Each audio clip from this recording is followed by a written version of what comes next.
Please welcome Hugo Setzer. Thank you very much. Let me just start here to share my screen, and I hope this will work. It's great. Okay. Should be working now. Okay. Good afternoon, everyone in Malmo. It's a pleasure to be here. Thank you to Maria Olsen and to all the great team of the NIPI conference for inviting me, and congratulations for this great initiative. I'm very glad to be able to speak to you today. Although the IPA offices are in Geneva, Switzerland, I am actually based in Mexico City, so I'm talking to you today from Mexico City. And I will have to say, and I hope not to disappoint anyone, that I'm really not an expert on accessibility, and especially I have to say that after hearing all the great presentations we have heard today. So, but what I can tell you is the perspective of publishers, and I hope this will be interesting to all of you.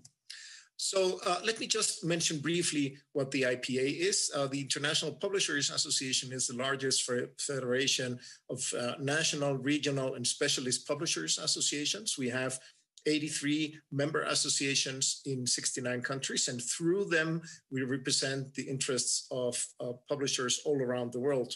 We work basically on two pillars, which are copyright and freedom to publish. Copyright is the legal framework that makes it possible for us to do our work, to publish our books. It is an enabler for creativity and innovation. And the other pillar, freedom to publish, is, of course, absolutely important. Sometimes, especially in a country like Sweden, you might not think this could be an issue, but there are lots of places around the world where publishers are harassed, threatened, or imprisoned for the books they publish. So we work to defend the copyright and our freedom to publish, which we think sustain the whole publishing industry.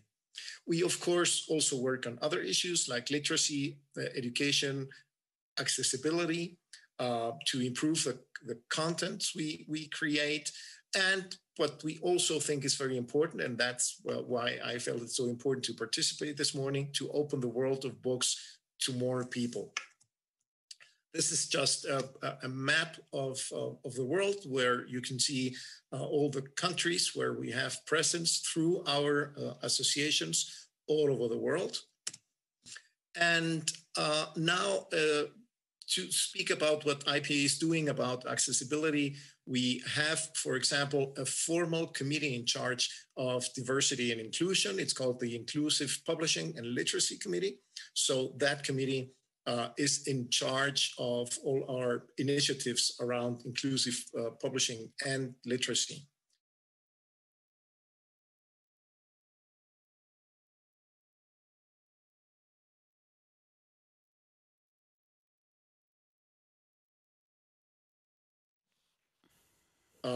Have embraced and have supported the Marrakesh Treaty since it was adopted in 2013. I have heard, and sometimes people say, oh, publishers don't support Marrakesh and so on, but the International Publishers Association has done so. We were there in Marrakesh. We were supporting the signature of that treaty in 2013. It is the legal framework for making more books accessible, which already has 75 contracting parties and over 100 countries participating. And what we also think is very important is that it's a very precise copyright legislation. So we are, and you also may hear that publishers are generally reluctant for copyright exceptions. And that's the case because we feel copyright is so important, but there are some exceptions which are really important, like the Marrakesh Treaty.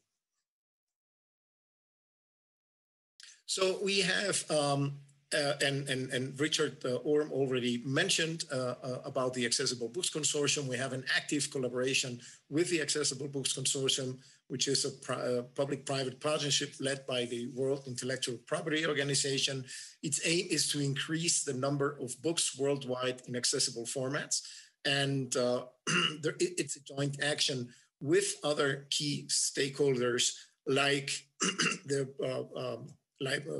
International Federation of Library Associations, IFRO, which is the Federation of CMOs, the DAISY Consortium, the World Blind Union, the International Authors Forum. So it's really a comprehensive consortium with a lot of stakeholders participating and supporting these actions in favor of having more books on accessible formats. One of the things also Richard mentioned, and I'm glad he did, is the invitation for publishers to sign the charter for accessible publishing. Over 100, that's wrong here, but over 100 publishers have already signed the charter for accessible publishing. This is just an image of what the logo you can use as a publisher once you have signed the charter for accessible publishing, and that is a sign of your commitment to creating more books on accessible formats. And there are mainly 4 reasons from our point of view for publishers to embrace accessible publishing. And let me go in detail through them. The first one is because it's a moral commitment.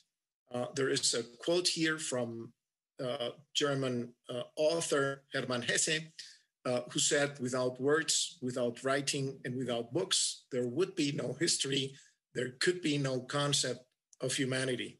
So I think it's really important, and we think at the IPA, it's very, very important that we leave no one behind, that everyone should enjoy the magic of books, that we shouldn't leave anyone behind, anyone perhaps with any kind or sort of disability, we shouldn't leave anyone behind.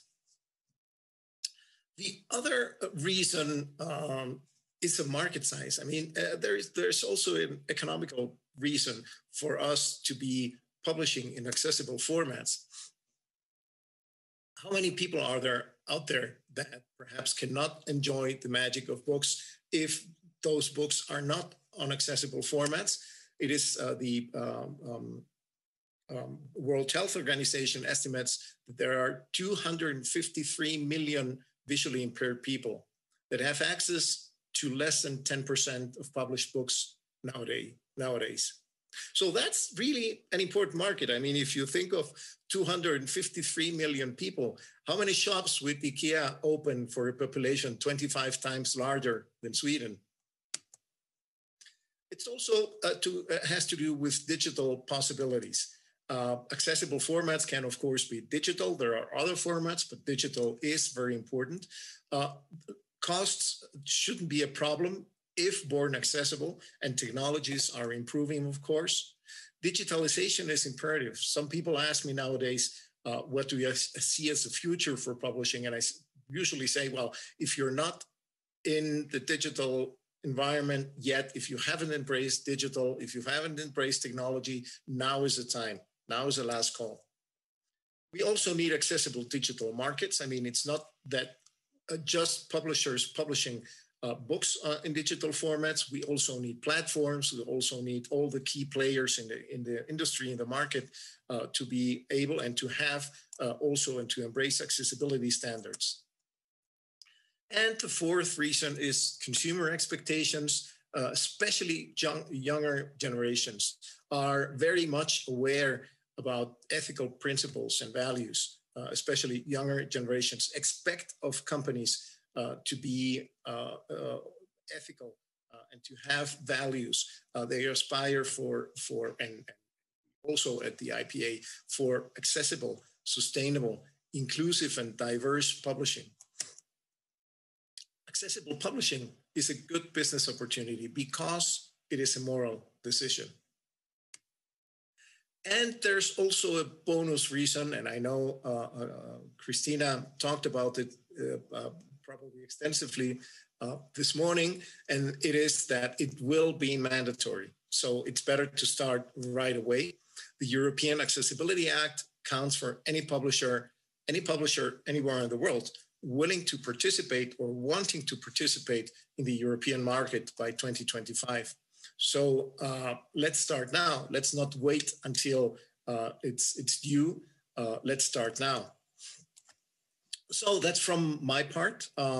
Thank you very much. And I think we should have perhaps a couple of minutes to take some questions, and I would be glad to do so. Thank you very much. Yes, we do indeed have time for questions. I'll just say first, because your sound cut out for a little moment just as you were talking about the Marrakesh Treaty.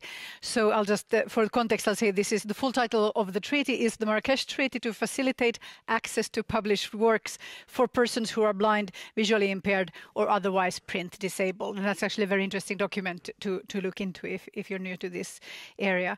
Yes, I'd like to ask you first, Mr. Setzer, how did you personally, or you as a publisher, get engaged in accessibility? Well, you know, one of the things that really was an example to us is that she unfortunately no longer works with us, but we had a blind person working with us. And at some point she was telling me how when she was in college, her family had to read her textbooks out loud to her because she couldn't find any textbooks on accessible formats. And so we thought, well, this is something we really ought to do. And at the same time, well, I got acquainted with the work of the Accessible Books Consortium and so on. And we have now at our company started with this process, and we already have a number of books. I mean, we started a couple of years ago, but we already have a number of books on accessible formats and are working on having all our new books born accessible as well. That's actually interesting that you should mention that, because we are, of course, at a historic moment in a lot of industries where we are doing some self-reflection or soul-searching about the diversity inside our organizations. Do you have a feeling for how diverse the publishing industry in the world is when it comes to people with disabilities and in particular reading-related impairments? How diverse the publishing industry is? Yes. Because, well, publishing industry is really diverse all around the world. But what unites, one of the things that unites us is that we're all aware and all working to bring more books on accessible formats. I mean, you just have to see the differences in ways of thinking and culture and ethnicity all around the world. But we are all convinced that we have to do this, that we have to publish our books in accessible formats. Yeah, I guess I was thinking in particular about ability there. I'm thinking perhaps not everyone does have a blind colleague, for instance, like you did, and we could learn perhaps more by just checking are our organizations accessible to colleagues who could come in with this vitally needed expertise. I'd like also to ask you a little bit about the market size. We've touched upon it today that the business case, of course, is not just limited to people with visual impairments. There are probably a lot of people today who don't identify as readers at all because reading is difficult for them. So they don't put themselves in the market for books, and accessible books could change that. Do you have a feeling that will be part of the answer for the industry, growing the overall reading population? Because we also have this counter trend, of course, that reading seems to be diminishing with younger audiences. Yeah, absolutely. But we think, and that's also something we have been telling our fellow publishers all around the world, that making and producing our books born accessible, our ebooks born accessible with all the standards for to be accessible, makes those ebooks a better product for visually impaired people, but also for other people, for people perhaps who are, as you mentioned, not very used to reading, and perhaps they might find it a better experience, a better reading experience with such a book in such a format. I think finally, unless somebody throws in an audience question really fast, when do you think the global publishing industry will have largely solved accessibility? Are we moving towards a point when all books, basically digital books, will be accessible, and when will we have reached that point?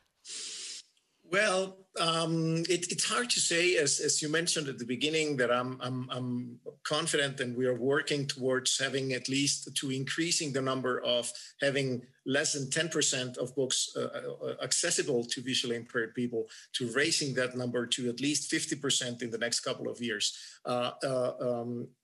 For example, the fact that so many publishers have already signed the Charter for Accessible Publishing is really very good news, because many of those publishers are also very large international publishing houses who have definitely embraced accessible publishing. So I really hope we will have good news there and in a short future.